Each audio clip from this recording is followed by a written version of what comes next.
大家好，我是夏妈，今天来做杂粮煎饼果子，面糊和酱料都有配方哦。先制作杂粮粉，小米、绿豆、黄豆、玉米，按照屏幕上面给的配方放进料理机里面粉碎，这里一定要粉得细一点哦。这里准备1斤清水，加1勺盐，5克小苏打，先搅匀。倒入350克的面粉，再倒入杂粮粉，混合。用勺子踹面10分钟，像这样子粘稠的面糊状，醒上30分钟。酱料的家庭配方有1勺甜面酱、1勺豆酱、1勺海鲜酱，再来1点烧烤料、1勺花生酱，淋上食用油稀释开，搅拌均匀。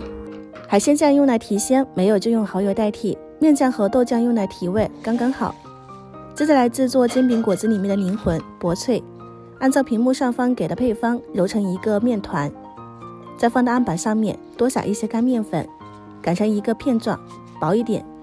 如果嫌麻烦的话呢，直接去超市买饺子皮或者是馄饨皮，给它切成方块，中间划上一刀，放进油锅里面炸3到4分钟，表面起泡，变得硬硬的、酥脆、金黄，就可以捞出来控油。